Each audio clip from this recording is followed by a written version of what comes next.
There's no way. You can't fight Washington. You can't change Washington.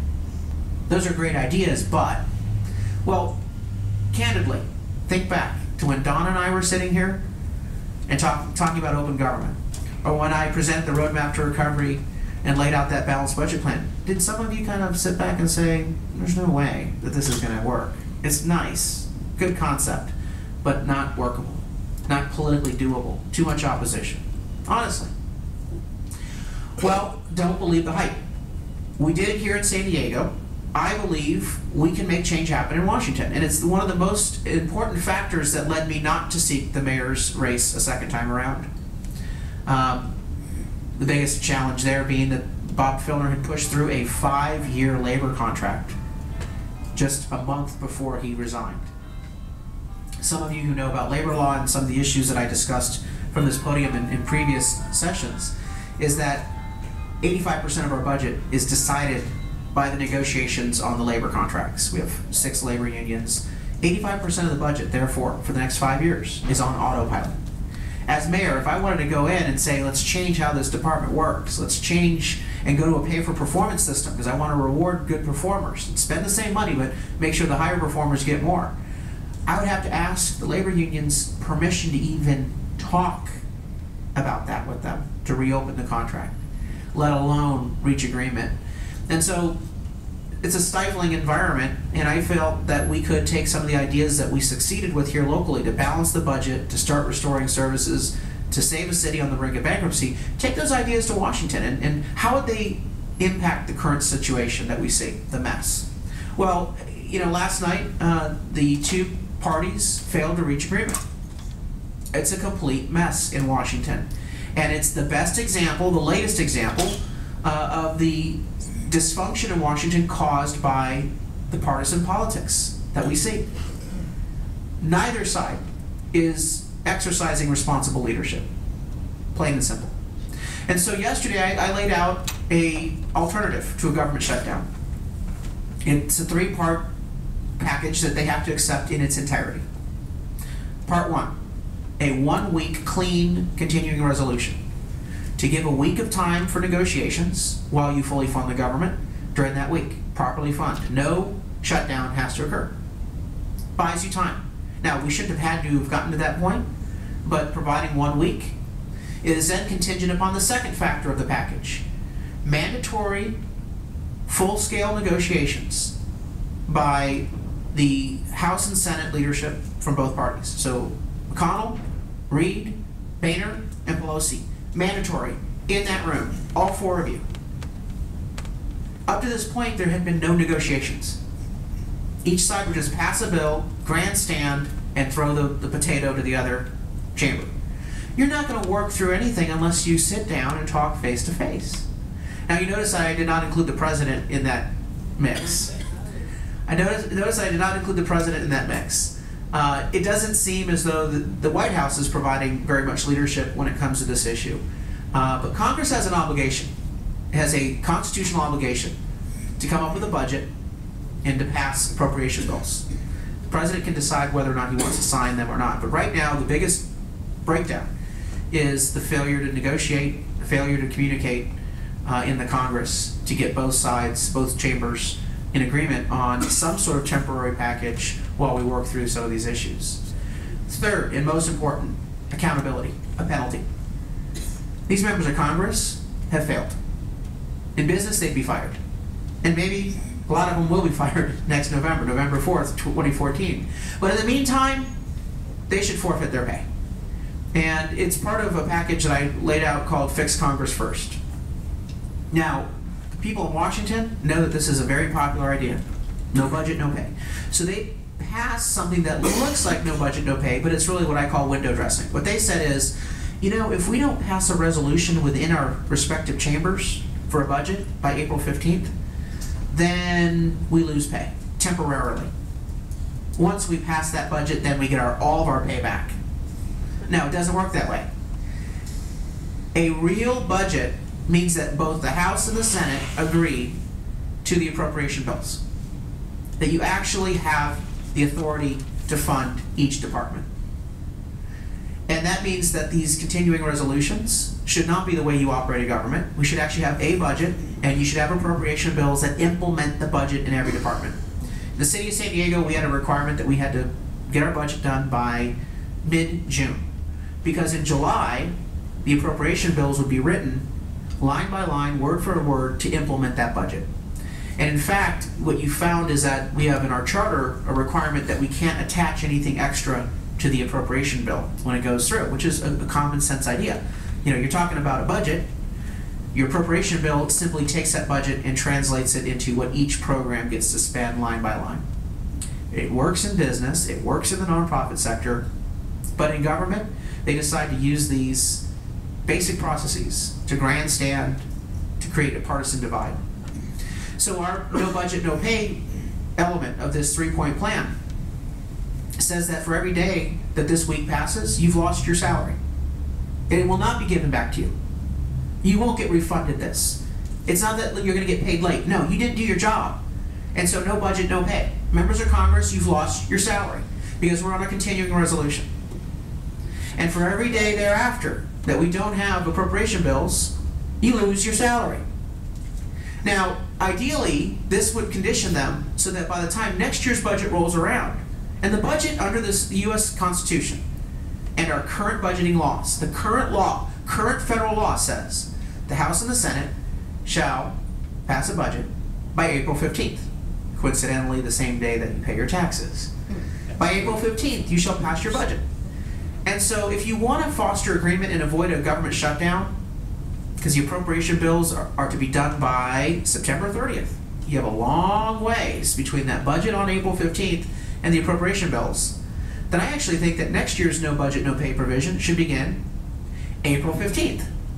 Now, can you imagine how quickly these members of Congress would run to figure out how to work out their differences? And I'm not saying whether it's a Democrat or all you all lose your pay because you didn't come to an agreement. And the pain would be inflicted, the penalty would be imposed, the accountability would be achieved for both Democrats and Republicans in Washington. That they have to find a way to work out their differences and fund properly the budget. Come up with a budget each year like the rest of us have to live under. And so that's what I laid out yesterday. About 90 minutes after I laid that out, to his credit, John Boehner took to the floor and said that he was inviting bipartisan negotiations. Senator Reid, at 1 o'clock in the morning, rejected that offer. So there's still this stalemate. But can you imagine, still in Washington, the mess is so bad, the partisan politics are so great, that neither side has bothered to sit down at the same table to lay out ideas on how to resolve their differences. Part of the other reforms in the Fix Congress First proposal deal with some of the things that Donna Fry and I talked about here in one of our presentations. Congress passes laws and exempts itself from the law. There are a lot of laws out there. In fact, one of the best examples is Bob Filner. When Bob Filner got in trouble, he said that taxpayers are on the hook, should be on the hook, to pay for his legal fees and all the damages that he's caused because he did not receive sexual harassment training. And he pointed out that he had never received sexual harassment training during his entire career. Now this is a 70-year-old man. You don't need training to avoid the behavior that you engaged in. But you know, the interesting thing is that Bob Filner, when he was in his first few terms of Congress, voted for a law, a very common sense law, that requires that every federal manager of the federal government shall undergo sexual harassment training. And we have a similar law here in the state of California that every elected official and manager shall undergo, every 2 years, sexual harassment training. We take it online, we get a certificate, have to pass a test. It's very simple. But the law that Bob Filner voted for, and all these other members of Congress from both parties, had a line in it that said every federal manager, comma, except members of Congress and their staff.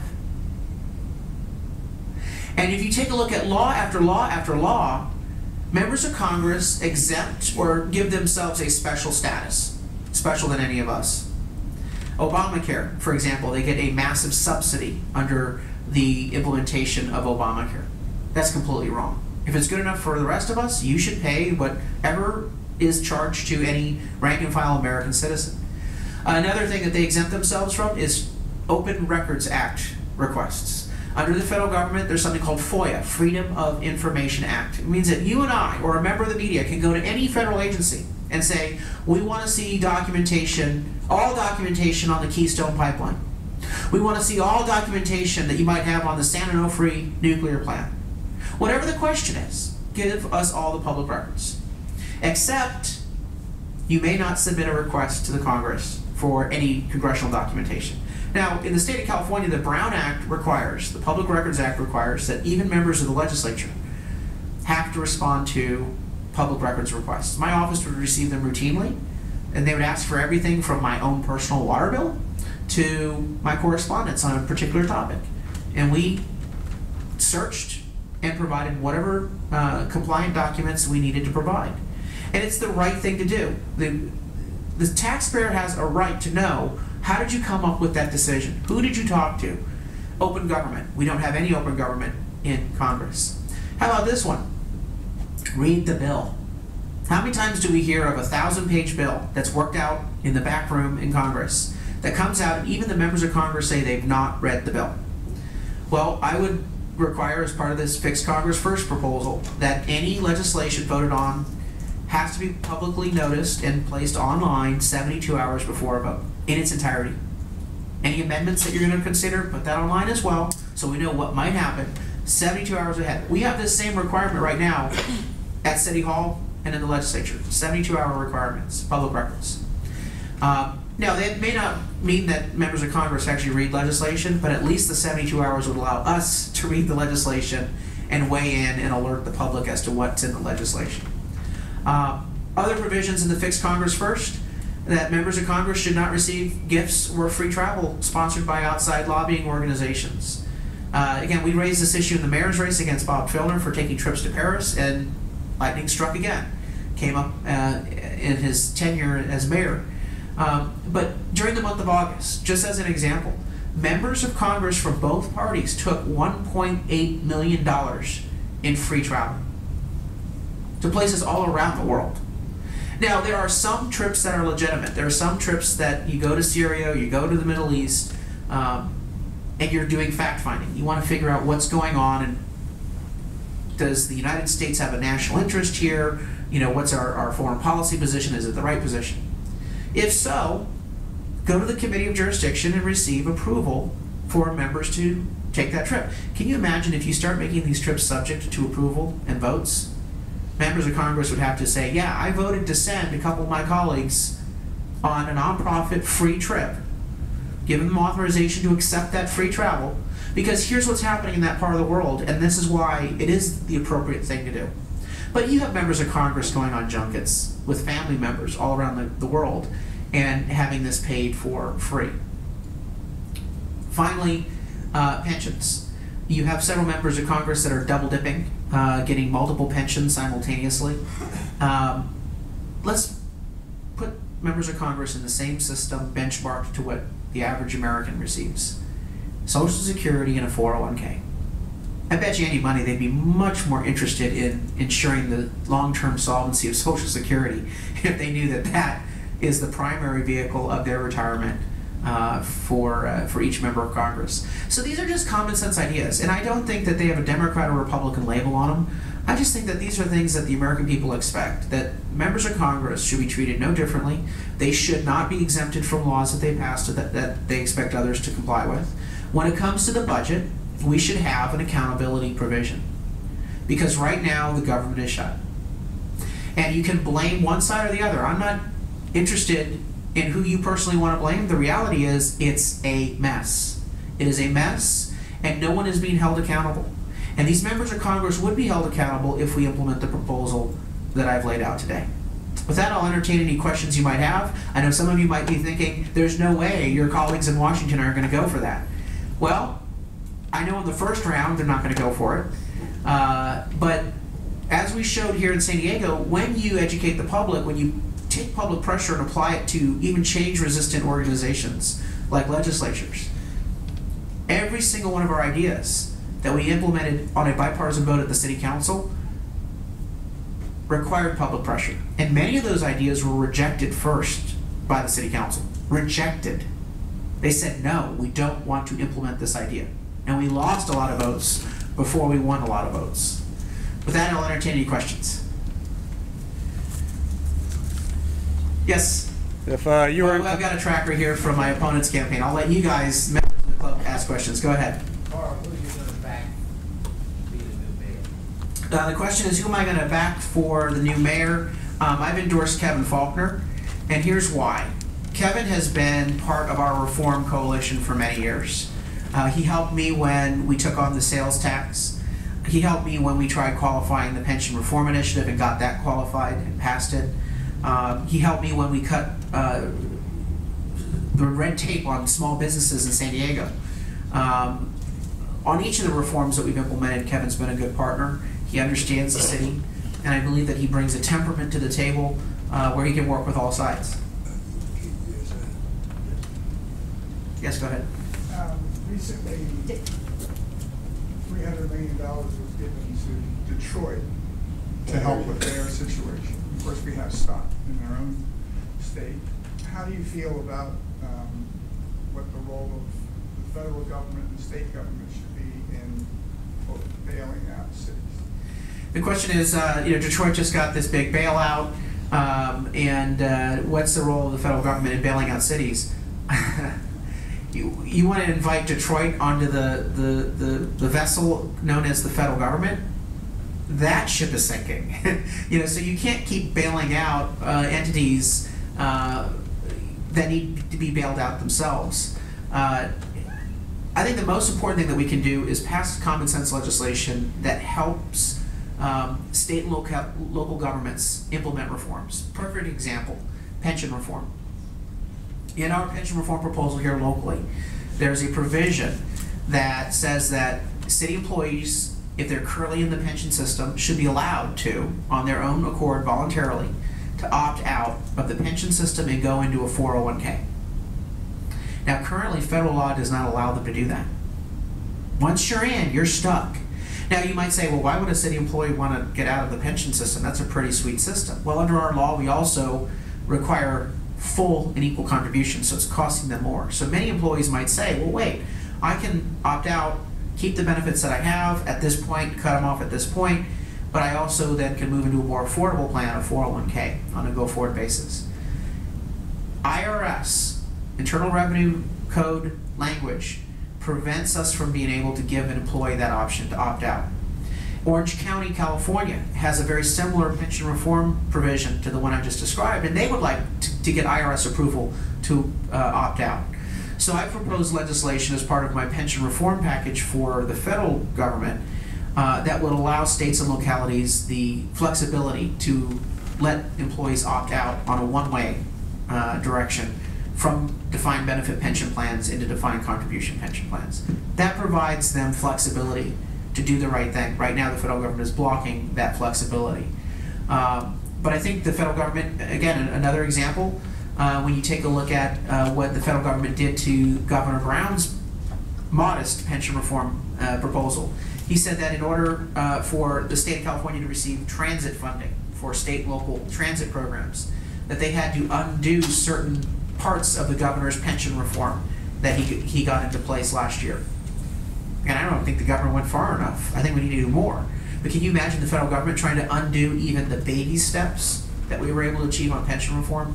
So right now, the biggest challenge facing state and local government continues to be unsustainable retirement benefits, the skyrocketing costs of retirement benefits. I think we can provide a lot of remedy through the bill that I just described, the pension reform initiative. With the Congress's approval rating of about 15%, you coming in... You wonder what those 15% are doing. I mean, they're probably not paying attention as a result. It should be 0%. And if I could vote for you, I probably would. But when you're elected next year, what are you going to do as a junior congressperson coming into Congress and trying to make a change to this mess that we have in Washington? You know, that's a question that I was asked a lot at the door when I walked door to door as a government watchdog wanting to get elected to the city council. People said two things. Number one, I just hope you don't go down there and get sucked into the system and change. Well, you guys probably have seen I've rocked the boat a couple times. Proud of it. We got a lot of change done because we stuck to our guns. So the first and foremost thing is we need to hope that members are